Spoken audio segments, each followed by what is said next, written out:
दोस्तों नमस्कार। एक व्यक्ति को कोविड से वो इन्फेक्टेड हुआ। जब उसका उपचार होने के 10-15 दिन के बाद में उसके नाक से एक काला तरल निकलने लगा। वह हड़बड़ाया हुआ डॉक्टर के पास पहुंचा। डॉक्टर ने उसे कुछ टेस्ट किए और उसे बताया कि आप ब्लैक फंगस से इन्फेक्टेड हैं। क्या है यह ब्लैक फंगस? उस व्यक्ति को डॉक्टर ने तुरंत सर्जरी उस पर ले गया और उसने यहाँ तक कहा कि अब आपको आपकी आंखें भी हमें हटानी पड़ेगी, क्योंकि अगर यह ब्रेन तक पहुँच गया तब आप जीवित नहीं बचेंगे। क्या है यह ब्लैक फंगस? किस तरह से यह खतरनाक है? जहाँ मृत्यु दर 50% तक है। कोरोना में मृत्यु दर 3 से 7%, किसी देश में 10% तक है, लेकिन यह ब्लैक फंगस से इन्फेक्टेड व्यक्तियों में मृत्यु दर 50% तक है।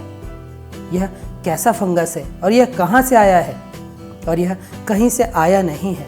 यह बहुत प्राचीन समय से इस वातावरण में उपलब्ध है। आपने ब्रेड पर पड़ी हुई कुछ काली फफूंदे देखी होंगी जब ब्रेड कुछ पुराना हो जाता है। आपने कहीं कहीं मिट्टी में कुछ काली फफूंदे देखी होंगी। यह ब्लैक फंगस वही है।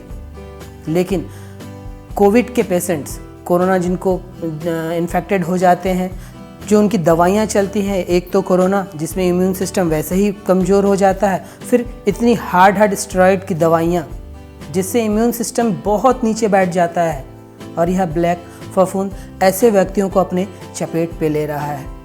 यह काली फफूंद जिसे हिंदी में कहते हैं, यह कोई खतरनाक नहीं, और ये बहुत मनुष्यों में, यह बहुत रेयर संक्रमण इसका होता है। लेकिन आज के दौर में कोरोना के पेशेंट में और इतनी हार्ड स्टेरॉइड के इस्तेमाल से उनकी जो शरीर की गति हुई है, जिसके कारण यह आमतौर पर पाया जाने वाला ब्लैक फंगस मृत्यु का कारण बन रहा है। क्या यह ब्लैक फंगस कैसे फैलता है और यह कैसे हम इससे बच सकते हैं? सबसे पहली बात, जो कोरोना के पेशेंट हैं वह कोरोना से ठीक होने के बाद भी वे ठीक नहीं हुए हैं, अभी उनके फेफड़े का इन्फेक्शन, उनकी शरीर की हालत अच्छी नहीं हुई है, उन्हें 2 से 3 महीने का रेस्ट लेना ही चाहिए। 2 से 3 महीने बाद ही वे बाहर निकलें, वे बाहर के व्यक्तियों के साथ मिलें, क्योंकि अभी वे पोस्ट कोविड की स्थिति पर हैं, जो बहुत डेंजरस होती है।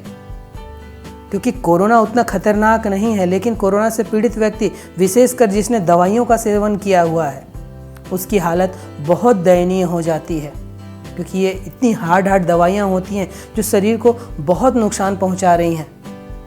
तो सबसे पहली बात, ऐसे पेशेंट बाहर ना निकलें।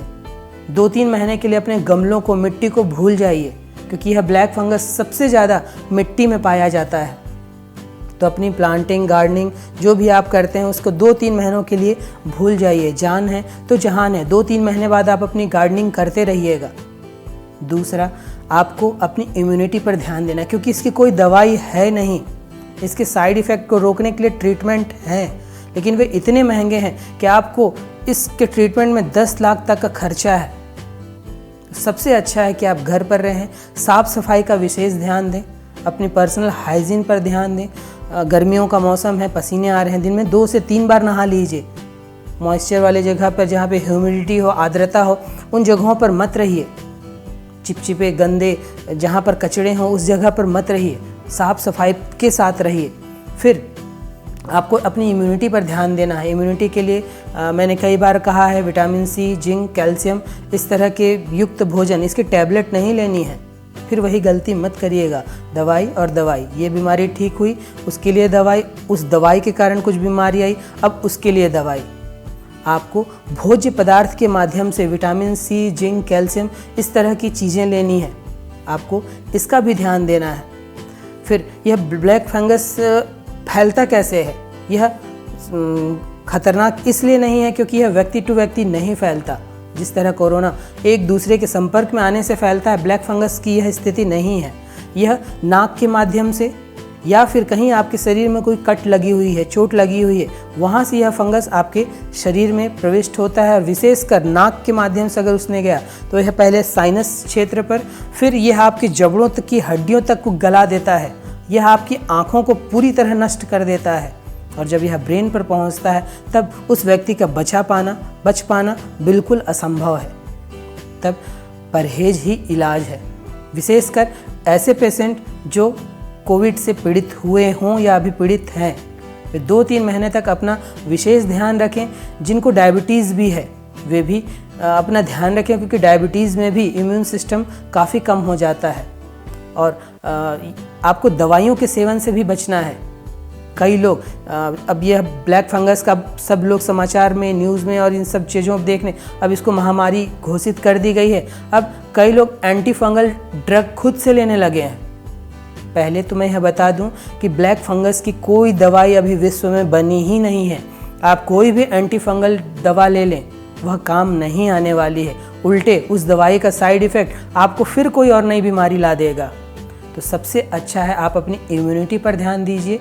इम्यूनिटी पर हमने कई वीडियो ऐसे बनाई हैं, आप उनको ध्यान से देखिए। और यह फिर से मैं कहूँगा, बहुत ख़तरनाक फंगस नहीं है, बहुत ख़तरनाक इन्फेक्शन नहीं है, लेकिन विशेषकर कोरोना के पेशेंट, डायबिटीज़ के पेशेंट इसका ध्यान दें, अपना ध्यान दें और इस ब्लैक फंगस को अपने आप से दूर ही रखें।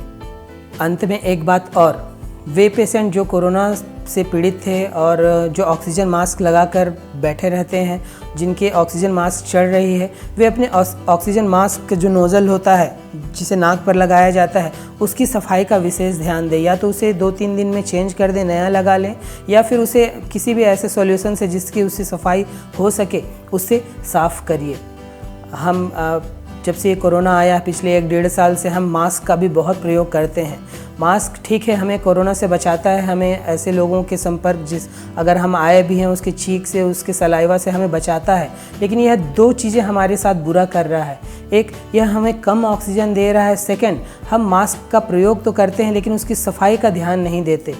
हम एक ही मास्क को कई दिनों तक पहनते रहते हैं, जिससे वो पसीना, जिसके कारण वह गीला होता है और वो ह्यूमिडिटी के कारण भी वहाँ ब्लैक फंगस हो सकता है या वहाँ इन्फेक्टेड हमें कर सकता है। तो आप इस साफ़ सफाई का, अपने ऑक्सीजन मास्क को, साधारण मास्क की सफाई का भी आपको विशेष ध्यान देना है। इन सब उपायों को करिए, अपनी इम्यूनिटी पर ध्यान दीजिए, अच्छा जीवन बिताइए, खुश रहिए, अच्छी अच्छी चीज़ें सोचिए, बुरी चीज़ों से, बुरे लोगों से, हर चीज़ से दूर रहिए। अच्छा ही देखिए, अच्छा ही सोचिए, अच्छा ही सुनिए, फिर आपके साथ अच्छा ही अच्छा होगा। और ये ब्लैक फंगस, अब मैंने सुना है अब कोई वाइट फंगस भी आ गया है, इन सब फंगस से आप बचे रहेंगे, क्योंकि मनुष्य इन सब से पीड़ित होने वाला सृष्टि ने जो बनाया है वह उसकी यह नहीं है, वह इसका निर्माण नहीं है। हम बहुत मजबूत बने हुए हैं, लेकिन आधुनिक जीवन शैली ने हमको अब ऐसा बना दिया है कि ये साधारण ब्लैक फंगस भी हमें मृत्यु तक ले जा रहा है। तो थोड़ा दिमाग लगाइए, अपने आप का ध्यान रखिए, अच्छी चीज़ें करिए। आपको यह ब्लैक फंगस, इससे घबराने की ज़रूरत नहीं है, यह आपको पीड़ित नहीं कर पाएगा।